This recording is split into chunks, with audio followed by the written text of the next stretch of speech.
Okay, looks like we've got notification, so we're going to get started. This is episode 2. Our cheesy title is the Learning Matrix. Choose the red rubric, or what's changing and what comes next. Essentially, this is going to be the impact of AI on higher ed in particular. This is us giving you a broad overview. Mhm. I'm Sean Huss, this boss guard Ghosh, per usual. We're also in a new setting, StreamYard. You'll see the duck, I think, in the upper right hand side of the Yeah, screen or right hand corner of the screen. And I've gotten my mic from home, so hopefully I'm at home. So hopefully this will sound better. That's all based on your feedback, so we appreciate it. And I think probably the best starting point is to get at the headlines, and the headlines really generally say that uh, there's this broad sort of pandemic, if you will, of AI fueled academic dishonesty. right. And the real transformation in education is that. But honestly, the more we read, and we're going to draw on particularly a book called Teaching AI by Bowen and Mhm. Watson, AI and the Future of Education by Shaw, and then AI for Educators by Miller. Um, it turns out that the academic dishonesty is important, but it's not the issue. I mean, wouldn't you agree? Absolutely. And thank you for the introduction. Yes, we're in a new setting this time around, and we're upping our production. So I'm liking where this podcast is going already. So coming That's back to your right. question, coming back to your question. So absolutely, AI isn't just about plagiarism, honestly, and that's something that I feel very strongly about because I almost feel like we need to shift the way that we are assessing our, if you call it an assignment, if you call it a project. Times are changing, and I almost feel like the problems need to change accordingly as well. Because, Mhm. you really can't go back into the days and be like, for example, since I'm in the computer science field, you can't just be like, write a program that adds two numbers, right? Right. At this point of time, you don't even have to be a computer science major to do that, right? Hmm. Anybody can do that. Therefore, I feel like, our assignments need to change, and there has to be a shift in, how knowledge is almost produced, shared, and evaluated from our perspective. What do you think about that? No, I think that's true. I think we're not at this point in a battle to stop AI. We No. can't do that. Mm-mm. We're essentially in a race, particularly in higher ed, to rethink and rework how students do the work and what we're assessing. Right. Because, like we talked about the last time, if AI can pass a business school exam or a bar exam, then we're probably testing the wrong things. And I think Yeah. that's where we need to go. And interestingly enough, we've been meeting with departments and talking about their use of AI. And we met Mm-hmm. with English yesterday. And Mm-hmm. so, it kind of surprised me. They aren't as resistant to it. I think what they're concerned about is the end product thinking that we see in students and faculty, where it's the paper that is the important thing. Mm-hmm. And the problem is that AI can do that, Right. right? And so we have to rethink. And so we had a really long, productive conversation, I think, about process Mm-hmm. and how you think about more about process, where the end product is just the thing that happens,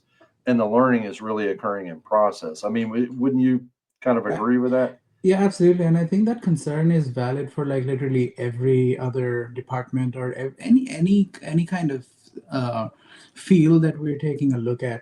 And we're always so end result oriented or end goal focused that we forget about the whole process of learning and Hmm. how we can make learning fun because at this point people have played so much video games and they have their attention spans are really short, right? Right. So again, like we can't just assume that our students or our next generation is going to learn the same way that we learned. Hmm. So we need to make those changes and we need to make those shifts to reach out to them because at the end of the day, I feel that motivation is what differentiates. I really don't want to use the terms, but it differentiates a student that's doing better and who's not doing that well. So it's all about getting the student motivated enough to actually do something. Right. And Yeah, it's that passion, like you it's say, right? yeah, that's the thing, and that's why I think professors or teachers are that important because they kind of try to fuel that passion.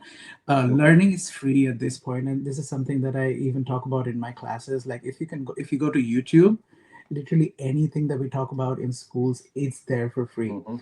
Why would then somebody come pay for college and come go to a classroom and learn? Because it's been like this has been around since like 5,000 years. Like it started in like China, Asia, where the idea of a classroom kind of started. Mhm. So this idea isn't going to go away anywhere. Come AI, come anything else. I think we need to reevaluate ourselves as professors, as teachers, because our role isn't going to end in society anytime soon. And that's what I feel. Don't you think that too? Well, I think that's true, and I think what that does is that sort of points to the fact that the tendency with a new technology, just out of the social technology stuff, is that there's the initial reaction is to ban the tool or double Mhm, down on detection. And I think that's what we're mhm, seeing. mhm, That's reactive, and really, I think the more vital question is: what are we asking students to learn? mhm. What are we trying to get them to show us? And what is in grad school we call it informed technical expertise, because that's really what we bring as professors.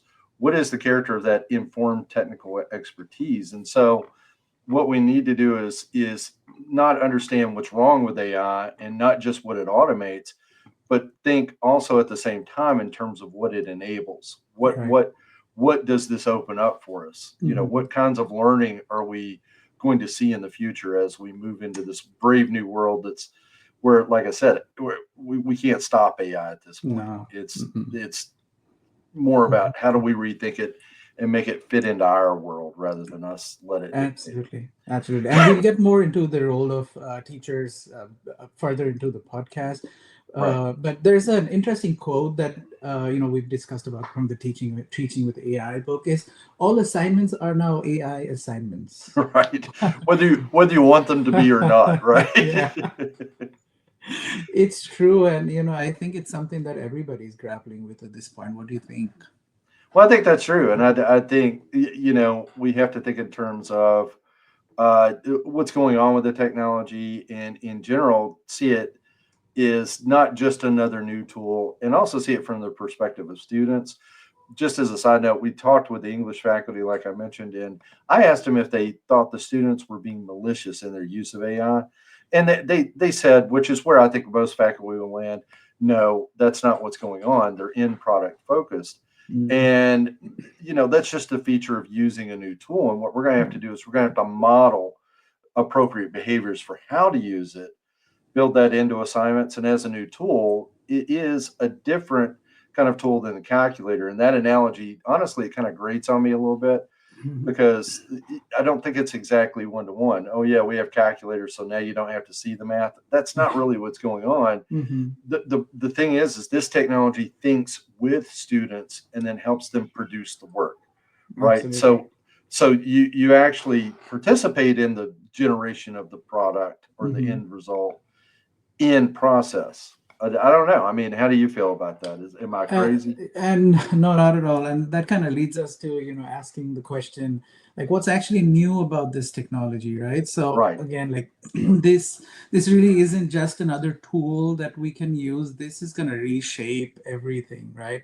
I think if humans would kind of consider this as a buddy that they have who knows like who might know everything, take it with a grain of salt because sometimes Right. Yeah, evidence it doesn't it, know it, everything. it really does not know everything. It's like a toddler, so Right. it really does not. But I almost feel that humans can be a little more efficient because at the end of the day there are many tasks that AI kind of makes a lot easier for us, and more complex tasks that are a little difficult for humans to perform. For example, if for anomaly detection, right? It'll be tough Hmm. for humans to kind of. It won't be impossible, but it'll be difficult for humans to track anomaly, whereas AI is going to do that in like 5 seconds. Right. So why not use the power that humans have created to help you out in those situations, right? So, and I'm Hmm. all for that. And again, like it's just like Miller calls it, it's like a Swiss Army knife Hmm. at this point. Yep. It can do It can do everything for you, but again, like with a grain of salt. Don't believe everything that you said that that it says. Funny thing, I had a student yesterday who couldn't install a software, and we walked through the whole excuse me software installation in class. Right, there's a whole web page that does it for you. Yeah. And he just comes up to me and he tells me, "Hey, I can't install this software. I don't know what's going on." And I was like, "Didn't you follow along in class?" He's like, "Yes, I did it in class, but I don't know what's happening right now." I'm like, "Did you follow the web page or did you follow ChatGPT?" And he was like, "Well, yeah, I just follow ChatGPT a little bit." Yeah. I'm Yeah. like, So there you go. So just don't believe everything that you read on ChatGPT. It doesn't know everything.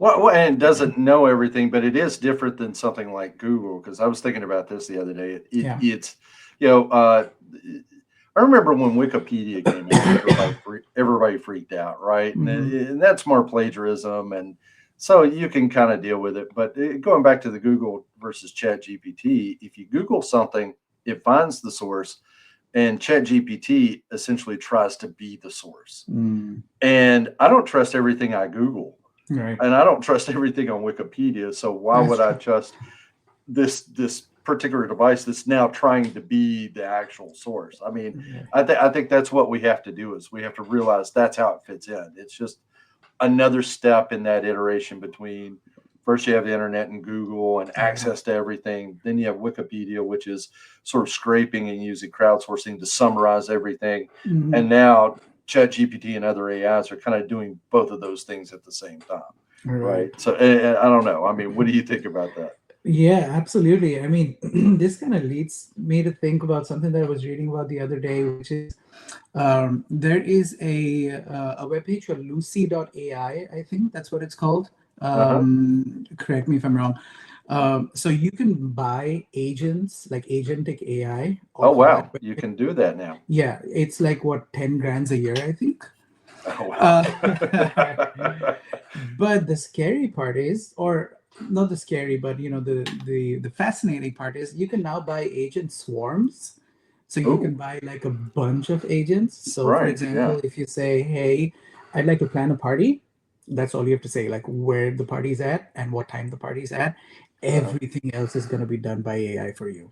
All your Wow. invites are going to be readied. Everything's going to be booked. Like you just whoever has ever arranged a party knows how much goes behind it. Now imagine nobody having to do that work and AI just does it for you. Right, and that's at our conference in Florida. That's kind of the way they framed it in the Hmm. opening keynote, which is we've got to rethink assignments and not think of them in terms of what they do relative to busy work. Right, Right. it's the busy work that students become sort of demoralized and Hmm. uninterested and Hmm. unmotivated over. So what you do is you get them engaged in the process, and this may be an opportunity to do that. Right. Absolutely. Mostly because I think students come in with some sense of AI already, even though it Hmm. may not be complete and it's also flawed. Uh, we were asking some students, about AI use, and here's one I never heard of. Did you? They mentioned Snapchat AI. Does Snapchat. does it have an AI? I Yeah. don't even know what Snapchat is really. I don't have it, but Yeah. I'm Well, practically a luddite, so right. to the kids compared to Where the kids. it's, yeah, Snapchat, like every social media at this point has some kind of AI associated to it. So Mhm. it's like, you can just pick any social media platform. It has Uh-huh. some kind of AI that's associated to it. Are you? Evidently, they Mhm. were using it to do assignments though, and I didn't know that you could do that. So, You can do so again, like they've made agents. So again, like you're calling it agents, but they've basically made a specialized mhm. um, chatbot almost, right? So Right. you can make a chatbot that specializes in math. You can make a chatbot that specializes in physics, in chemistry, name it, right? You can Wow. make Yeah. different chatbots and you just ask questions to that chatbot. It knows stuff just because you can train it. So you can be like, "Hey, these are all the sources. These are the books that I want you to train yourself on. Right. Please go ahead and do that." So it's, yeah, it's there. Meta has it, Instagram has it, Snapchat has it, like you name it, everybody has it at this point. Yeah, well, the reason I mentioned that they have more familiarity, that indicates two things to me. One, that they, in some instances, they may be a little bit ahead of the faculty, Mhm, particularly when they come to school. mhm. But two, they don't have the normative structure necessary to use it appropriately. All right. So, the students ultimately come in. So AI doesn't start at the university level. It actually starts before the university, Yeah. right? And so that Hmm. means that we have to pay some attention to what's going on even in K through 12. Absolutely. And we got that question yesterday. I thought it was a brilliant question from Emily Hoffman, who said, Hmm. all right, if we write a policy at Tech, what does that imply for concurrent students? Because concurrent students would be taking the classes before they're actually, typically you do that in high Hmm. school. Hmm. So which policy applies, and we're going to have to coordinate and be aware of what the impacts of K through 12 are as well, don't you Right. think? Absolutely. I mean, like right now, we are kind of thinking of an umbrella policy. Maybe the state gets involved, or if, there has to be some kind of a policy that everybody agrees on at this point. Because Right. um, yeah, we just can't make nuclear policies and just people kind of fall through the gaps. So they're like, well, it was different when I was in school, but it's different over here. But then when I go to my workplace, it's absolutely different. Right. It's always different when It's you all were in school, right? of course, right? I These knew you'd kids and pick their up on rock and roll. that. So yeah, it's just like, and again, it's levels of AI literacy as well. Like, again, how much AI is allowed at home? Like, who Right. governs that? Like, do your parents govern that? How Mhm. open are they to AI literacy, or all of that? Because Mhm. this is new to them as well, right? We didn't Right. grow up, like, being a new parent, like we didn't grow up when AI was around. I was talking to somebody the Mhm. other day, and they were like, we spent half of our time outside. We came back home, watched TV Yeah, for an hour, and fell asleep because we were so tired from playing outside. that's right. And we walked to school uphill in both ways in the snow, right? Yeah.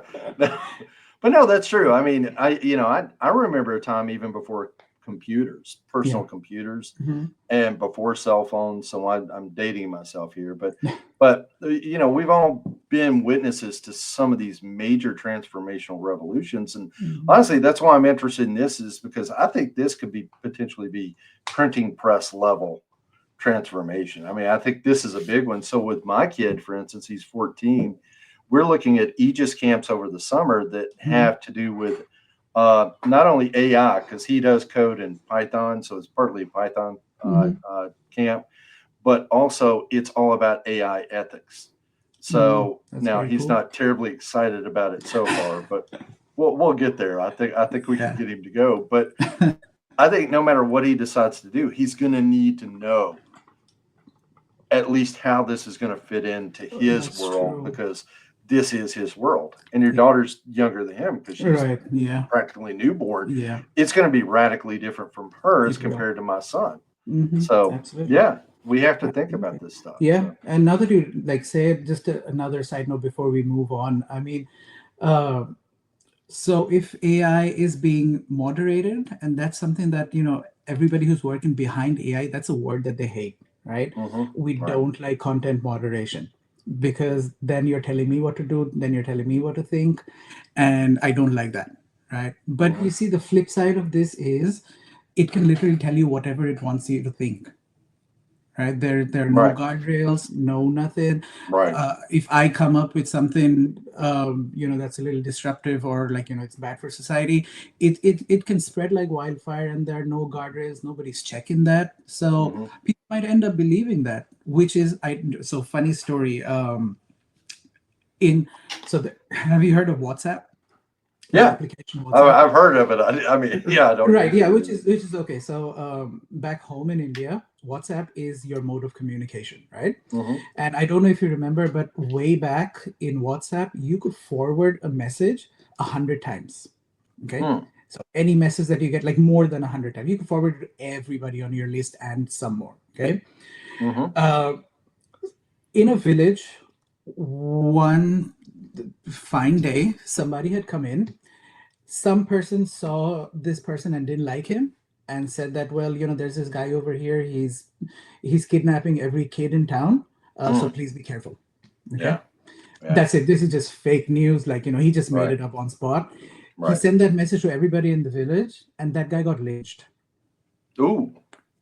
And Yeah. that news prompted WhatsApp Meta to put a 5 message forward limit to any message that goes out there. So Mm. that's how rampant, that's just one bad thing about data going out there unfiltered. Yeah. No, I know. Just to follow up with that, Yeah, Angela, we're going to have her on to talk about misinformation absolutely. because Hmm. your primary contact for dealing with misinformation, the librarians are actually trained on this. This is Okay, part of their training. that's So good to that's know. why she Hmm. would be good to talk to. That's But she was wonderful. Absolutely. mentioning that there are studies where false information just on social media travels 6 times faster than factual information Wow. because it's salacious and everybody wants to share it. That's Imagine crazy. that getting into the LLM pools, Oof. right? Yeah. And because Hmm. and then it becomes just common knowledge almost Absolutely. immediately. So Hmm. that's creepy to me. Right. So Oh, it anyway, is. It is scary. right? I'm sorry. I'm sorry. We kind of went out of Yeah, track, and I gave no, everybody a little sneak preview of what we'll talk about next episode. But that's right. coming back on what we wanted to talk about today. So let's bring it down to assessment in higher education. Like, Hmm. what do you think? Where's assessment going at? Well, I think traditional assessments aren't necessarily going to be reliable indicators of understanding. Hmm. Because like if you look at essays or multiple choice questions and summaries, and that throws fuel on the fire when you talk about online, which we do in another episode Hmm. too. But what we're going to have to do is we're going to have to focus on process and revision more than output, and that's what came out of the conversations in English. For Hmm. instance, they recommended and they weren't opposed to using Grammarly, Right. but you have to do these. I think you can request authorship notes or tracks, things Hmm. like that, and so they have to include that. Um, ultimately, there's a quote that comes out of teaching AI that I think is relevant here, and it's AI work should not be able to pass your course, but our new grading systems will need to make this clear and encourage even better AI assisted work. Which, it's weird to pull a quote like that, but that's one that kind of stuck with me because I really think that's accurate that AI Hmm. shouldn't be able to pass your course if you're doing it correctly. All right. Because AI can now do most of the work if it's busy work, essays, multiple choice, uh, because they're not reliable tools or metrics by which we assess learning. So Absolutely. that's what we're going to have to rethink. I don't know. What do you think? I mean, you're more the Absolutely, AI guy. yes. No, but I mean, this is we kind of touched on this a little bit at the beginning of the podcast as well. It's we have to rethink the final output Hmm. ideology. We need to think about the process. We need to think about the interpersonal relationships that we're building with our students. There are so many things that need to go into this because remember, again, it's not just that I'm teaching them the content. I'm teaching them how to deliver content, how to stand up and speak in front of people, how to talk to somebody with respect. And Hmm. there are so many things that as educators we are doing for our students that really goes nobody really points it out for you at that point of time, but there Right. is there is actually so much more that goes into it. Whenever you're teaching, you show passion, you show dedication, and it's okay if sometimes you mess up or you forget. The students are absolutely fine with it. They do Right. not Right. want somebody that knows everything, or or something that Right. knows everything and is just kind of spitting out things that it doesn't really understand.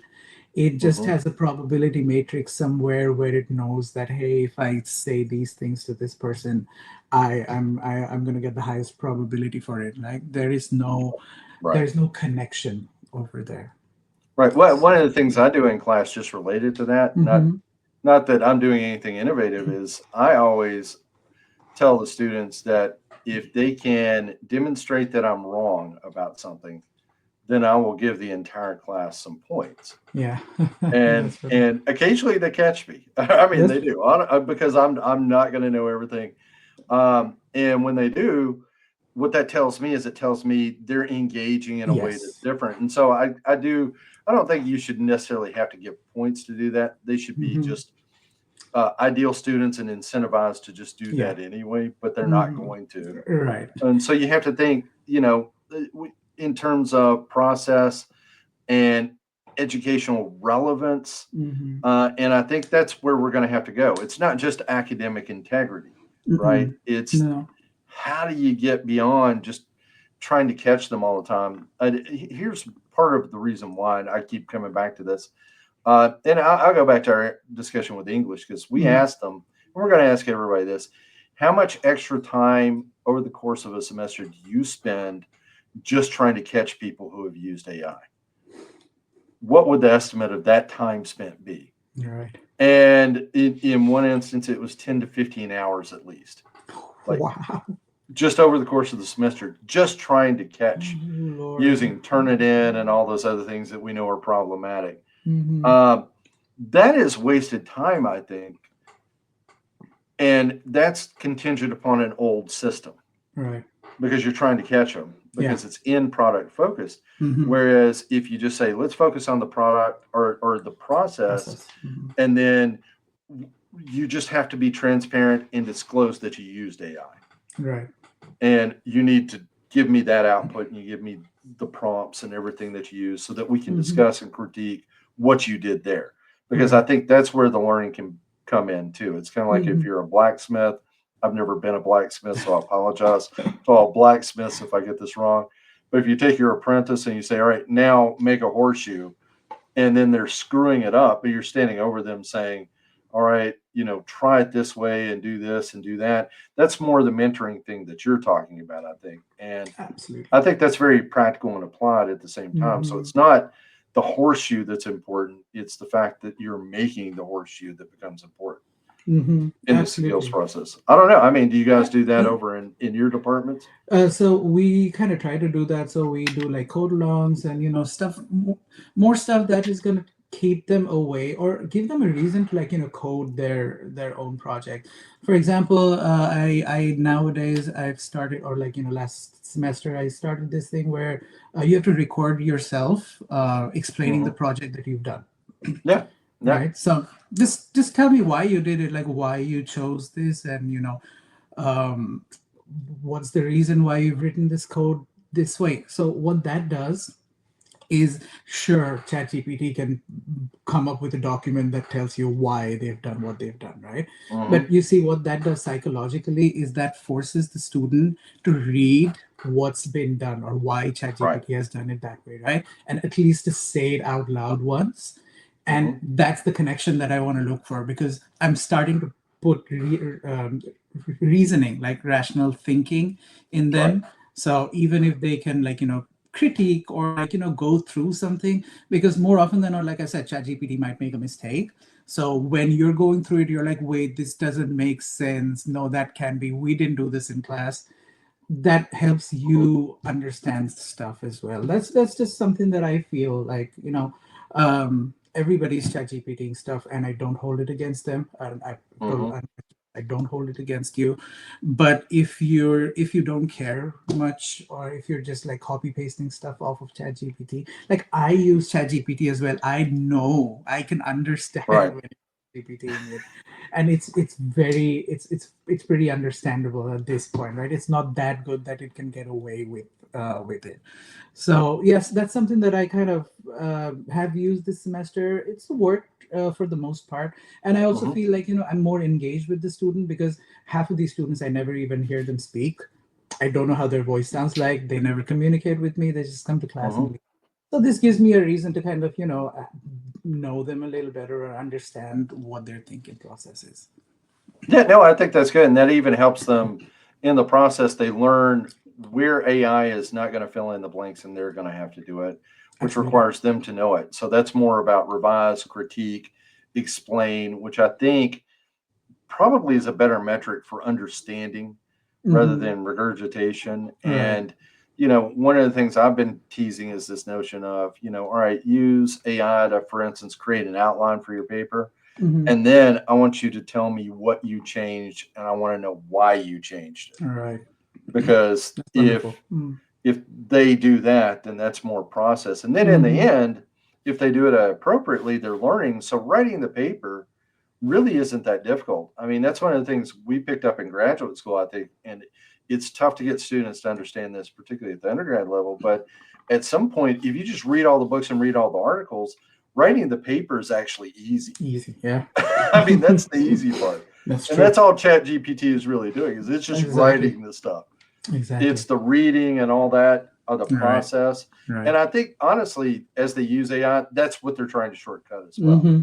is the Agreed. back end work. And It so is the that's back end work. because everything is end product focused, Absolutely. which is backwards because it's almost like we're grading products Yeah. rather than processes. Yeah. So, And that's I don't something know if that that makes sense. it does make sense, and that's something that we need to rethink. And excuse me, and that's where like do you believe that the role of the faculty is now shifting in that case, and they're kind of trying to you need to you need to stop like focusing on the end product and you need to think about starting or creating an experience.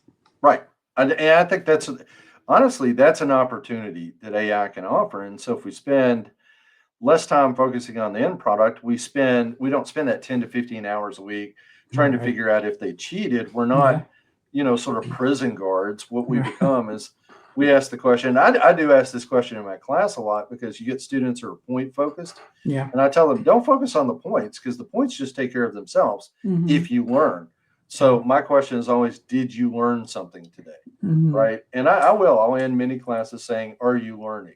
Right. I know it's cheesy, but I think that's the opportunity for us is to say, all right, let's focus more on the learning.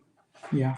Let's do something different. And if AI can open up opportunities for us to do that, I think that makes the professor more relevant Mm. Yeah. under AI conditions than they might be under the conditions in which we're just evaluating end products. But That's true. differently, we become more relevant to the process because we Absolutely. did learn and we are technical experts and we have that Yeah. informed technical expertise that AI will never have, at Right. least And not in that's my right. lifetime. That well, that's true. And I kind of talked to a few of my students about this as well. But they're like, all of that sounds really nice, and I agree with it. Like, we need experiences, we need critical thinking, we need process. But at the end of the day, the system right now is such is it's still point focused, right? Right, If you can't make 90%, you don't get an A. If right, you can't get 80%, don't make a B. So like one of them, they were telling me like yes, all of this sounds good and all of this is something that we would like, but at the end of the day, if I can't get the points in my assignments or in my tests, my grades are going to fall. Like nobody's going to care in the job market if I had like a good learning experience. I won't get a job because I have like a 2.5 GPA. right. But my experience was awesome. Like my critical thinking is awesome. My interpersonal skills are awesome, but the system is kind of how do I put it, like it's like equity is still missing over here is probably Mhm. something that I kind of felt him telling me that. Well, and I think if you look at the industry and Hmm. just the job market in general, Yeah. that's what they keep telling us. Is they keep telling us we want people with critical thinking skills. We want Right. people that can communicate. I think the GPA focus.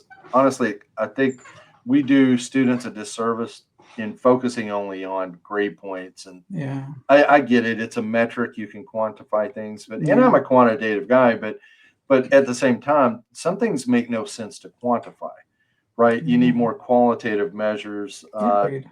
And I think that's the role, right? Yeah. Is you become more of a guide Yeah. or a mentor, which Absolutely. is kind of what Miller says in his book. Hmm. Professors aren't obsolete, they're Yeah. essential.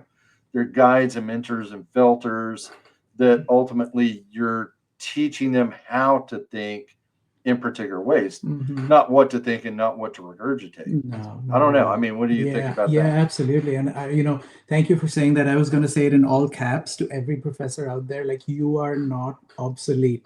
You are essential and you Right. matter. Again, like I said earlier, like, this is a 5,000-year-old process. Uh, and it's not going to go away. Think of yourself as the guiding light for this extreme change that's going to come, or that is coming, or that we are in the middle of right now, right? So Right. you are the person who is going to make sure that AI isn't misused, which is a big thing, right? And Right. I think this set of faculty right now, we are in the forefront of a change, of a big change that's going to come. And I think this change is going to be here for a while. So assessment is going to change. Assignments are going to change. The way that we the way that we deal with our students is going to change. So this is like a changing front, like K-12, any kind of educator, like K-12, or professors. Everybody's at the forefront, and nobody's going to go away, because at the end of the day, like I said, like passion, AI isn't going to take away the passion from you. AI isn't going to take away that dedication from you. And this matters to students. Like, this is the reason why they show up in class every day. It's so Hmm. that they can see you talk, they can hear you, move around or walk around, right? Just to Hmm. turn it up a little bit. They can feel your passion, because that's what, at the end of the day, is really important in the role of a faculty. That's what I feel. What do you think, Sean? No, I think that's absolutely true, and I Hmm. think that's sort of the new academic baseline, if you will, Yes. is Hmm. that it's a new kind of literacy Yeah. that we have to pay attention to, that we have to go in knowing that how AI is going to generate the content. Right. We know we have to know something about crafting and prompting. Hmm. We have to know something about checking for accuracy and bias and other things that come out of AI in or output. Right. And going back to what you said the last podcast, and the English faculty really liked that, was the notion Hmm. that English is becoming the new hot programming It language is. because AI can just turn that into code, right? It can Right. turn it into Python script. It's going to be as accurate as you make it in the Hmm. prompt. Yeah. And so what that's going to mean then is it's going to mean that ultimately we have to verify claims, we have to identify hallucinations, we have to Yeah. cite responsibly. We still have to do all that stuff. Absolutely. Absolutely. AI is not going to do all that heavy lifting for us. And even if you Mm-mm. put a book in AI and say, all right, summarize this book for me, it's not going to do it that well. It's going to Right. scrape things. Have you ever done that, as a side note, the notebook, where it Yeah. turns a book Hmm. into a podcast? That's pretty fun. And like listeners, if you haven't done that, go to Google Notebook It's LM. notebook, yeah, Yeah. notebook LM. And Hmm. if you put a book in and then you say turn it into a podcast, it will do that. And I did it with some theory text Yeah. recently, and I was listening to the podcast. I was going, this is really engaging. It's interesting, but it keeps missing all the things that are important about the theories. Hmm. It sort of scrapes the surface, and Right. the point is that's the new skill set, is Mm. knowing enough to know when it's actually not accurate, right? Right. Right. So And yeah, and that kind of leads us to, like, where's curriculum at? Like, where's what's happening with that? What do you feel? well, I think you got to start thinking interdisciplinary. You got to Hmm. think, what is AI and creativity? What is AI and reasoning? You need to shift your content output more to judgment, maybe collaboration, creativity, and context. And these are just the ways I think about it, Hmm. rather than, once again, this just end output kind of model. Right. There's a quote from Teaching AI, right? We were talking about, what was that quote? If the AI, what is it? Yeah, I think it was, if the AI can do the work, what value are we adding through our teaching? Right, that was the one, because Yeah. that's the one that really stuck with me, and I think that's the question: is what learning outcomes should every student achieve, and then you have to factor in, now what is that with AI, All right. right? Yeah. And should Hmm. every major articulate how AI fits into its future? I don't think everybody has to use AI, for the Right. record, but Hmm. you have to have that conversation. Where is Absolutely. AI fitting into this? Absolutely. I also I feel the same. I mean, everybody needs to have that conversation and make that informed decision if they really want to leave AI out of their classroom or their topic, or if they want to involve AI in some way. And I Right. almost feel like, if somebody is doing it in their field, if we give them a chance to kind of show how they're doing it, I Hmm. think, that might end up being helpful for somebody else. Right. Yeah. And that, yeah, No. and that kind of leads us to, like, institutional responses and policy changes, right? Because again, AI is here to Right. stay. So what's allowed? What must be disclosed? What's considered misconduct? Like there are so many questions. Right. And Um, we're actually going to talk about that in greater detail in I haven't invited him yet, but I'm going to ask Will Cooper out of the academic misconduct group to right. actually come and talk about it. But I Mhm. think one of our concerns is if we're still police and gatekeepers, what's going to end up happening is we're going to flood Right. academic misconduct rather than Absolutely. shift our understanding and think differently. So I think you're absolutely right. And Mhm. that's what we're trying to get our heads around. I mean, we're not going to solve it in one podcast, but Right. I think the best way to think about it is think in terms of North Stars, and we've talked about this. We Mhm. have to think in terms of what will be touched by AI and what will never be touched by AI. Right. That And is oddly true. enough, that's kind of what that law that the Arkansas legislature is about to put through. Mhm. That's Mhm. kind of what its guiding principle is. I think that's a guiding principle across the spectrum in conversations about AI. What's going to be Right. AI and what's not. Yeah, Um, and yeah, that's correct. And we need some institutional clarity on that as well, because we need to right, start training faculty, and we just can't govern with rules, right? If we haven't right. trained anybody and we're like, hey, these are a bunch of rules, please follow them. Is anybody policing those rules? Like, what's happening with that? Like, You so can I. Mhm. Right, you can create rules, but if nobody knows what they mean and how to follow them, they're All not going to right, follow them. I mean, absolutely. that's the thing. So all you do Yeah, is you create this class of deviants and criminals, right? yeah. But just implementing a rule rather than it requires culture change. So the university is going to have not just a policy but buy-in culturally. We've talked about some ideas about how to get AI into Hmm. coursework and Yeah. some other things. I mean, we're just going to have to do that to help students shift their mindset to reduce on the front end Mhm. the degree to which they use it inappropriately. Absolutely. And And yeah, go for it. Sorry. well, I was just going to say, bottom line is we just have to adapt. Yeah.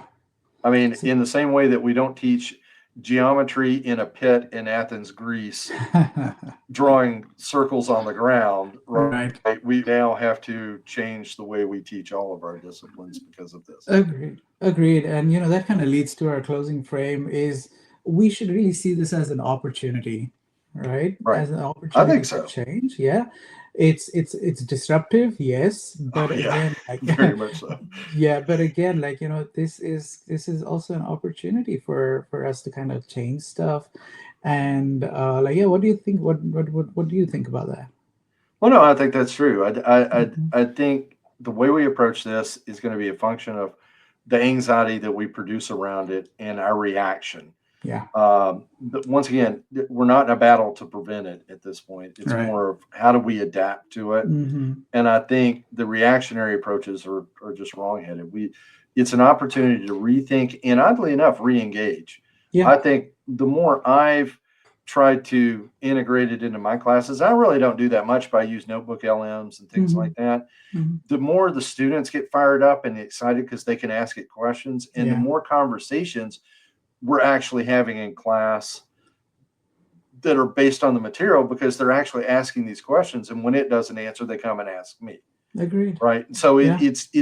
oh, I think if you spin it appropriately, and once again, of the two of us, I'm really more the downside guy. So I don't want to Yeah. sound like, No, no. hey, let's all go You're right. AI. But I do see a lot of opportunity for it. So I don't know. Absolutely, What do you yeah. think? Yeah, absolutely. I mean, it's just it's like an use it as a friend, as a help for you almost, right?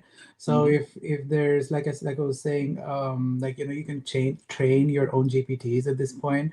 So hey, if there's a topic that you think it's pretty complex and you're gonna get like a ton of emails about it or a lot of people lining up in your office hours, train a GPT with all of those questions or with Yeah. all of those topics and let the users or let the students kind of break that GPT, right? Ask as Right. many questions as you want, like Yeah. break it. If it doesn't work, Absolutely. then come to me. That gets them Absolutely. engaged. Yeah, that gets them engaged. That gets them to write better questions, Uh better huh. framing for prompts. So you're kind of teaching them or training them that without them knowing it, Yeah. which I No, feel I think is pretty I cool. think that's true. And Yeah, if nothing else, put your syllabus in a notebook, or that. Yeah. LM, and Hmm. then just say, here's the syllabus. Just ask it questions and it will answer the questions about your syllabus, right? So Absolutely. baby steps, start Hmm. there. I So, agree. I agree.